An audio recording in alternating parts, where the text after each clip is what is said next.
Welcome to the Probability Brief, the signal check on the world's most telling prediction markets. The Probability Brief's objective is to deliver clear, data-driven intelligence on how major events are being priced in real time. Each episode examines fast-moving prediction markets, high-impact whale trades, regulatory momentum, and shifts in crowd psychology. The show explains what moved, why it changed, and what the probabilities reveal about the path ahead. Making complex market signals accessible, actionable, and easy for listeners to follow.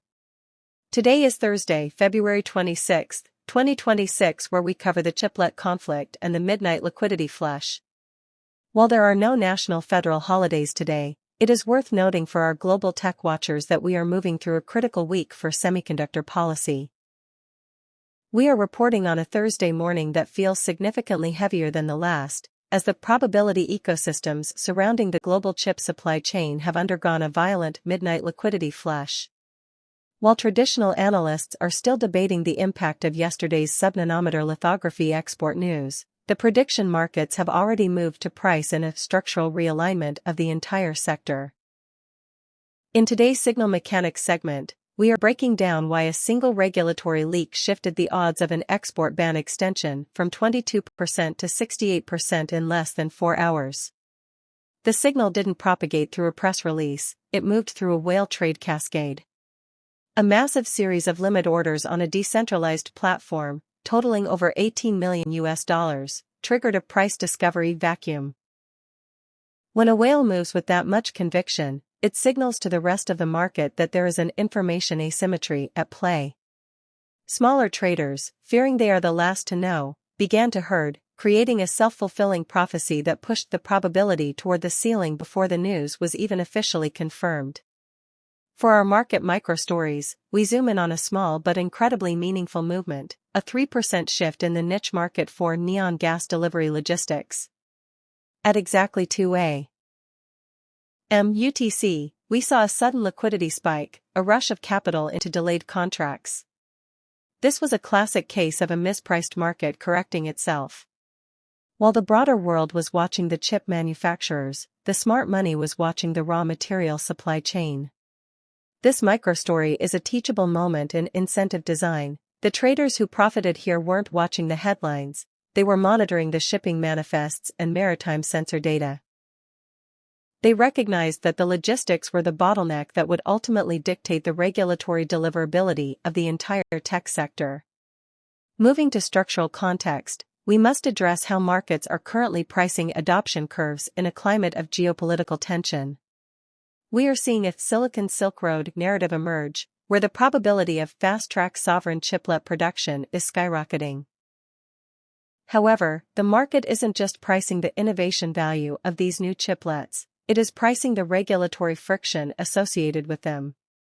If the friction, in the form of export controls and inspection mandates, is higher than the adoption rate, the probability of market dominance for that technology drops. Sophisticated traders are currently hedging against tech breakthroughs by buying protection against administrative gridlock. In our crowd psychology deep dive, we explore the narrative anchoring that is currently holding the retail market hostage. Despite 3 consecutive days of cooling data from the Bureau of Labor Statistics regarding high-tech manufacturing employment, the prediction market odds for sector expansion remain stubbornly high. This is a confirmation cascade.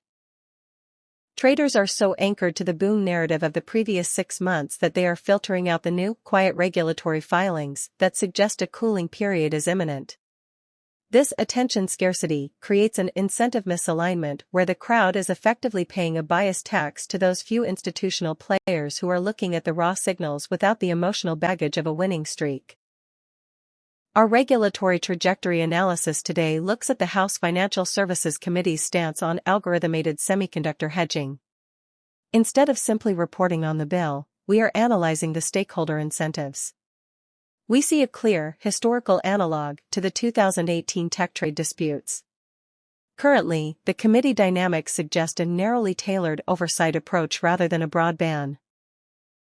Agency signals from the Commerce Department suggest they are favoring incentive alignment for domestic firms, which has shifted the probability of passage for a key subsidy bill from a 40% long shot to a 55% toss-up.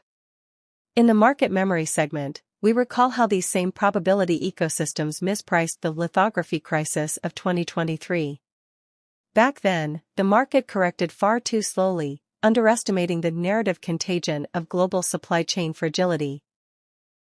Today, the market memory is much sharper.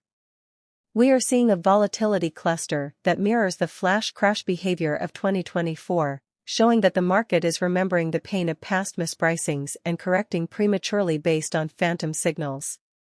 For our cross-market correlation segment, we observe a telling trend. When the market for rare earth mineral insurance spikes, the probability of consumer electronic surcharges follows with a 48-hour lag. This isn't just about resource costs. It's about liquidity flows. When liquidity dries up in the upstream logistics market due to perceived risk, it almost immediately appears in the downstream retail futures as traders move to hedge their exposure. This correlation is an endlessly renewable source of intelligence for those who look beyond the primary market. Finally, in what traders missed this week, we point to a subtle shift in liquidity regarding second-tier foundries in Southeast Asia. While the world's attention was on the big three chipmakers, these smaller foundries saw a 12% increase in contract certainty odds. This is an undervalued signal of narrative decay for the primary manufacturers. It suggests that the largest tech consumers are already preparing for a legal and economic environment where the primary foundries are too regulation-heavy to be efficient. To synthesize this, let's look at the incentive map. Who benefits? Specialized boutique foundries and alternative logistics providers in neutral zones. Who loses? Integrated manufacturers who are heavily anchored to traditional export corridors. Who is signaling? Mid-level regulatory officers through quiet filings regarding subcomponent reclassification. Who is silent? The major sovereign wealth funds, which often indicates they are coordinating a liquidity backstop for their domestic champions behind the scenes. This map shows us that while the public probability of trade war is rising, the private incentive for a quiet, technical resolution is actually at an all-time high. Episode summary and closing.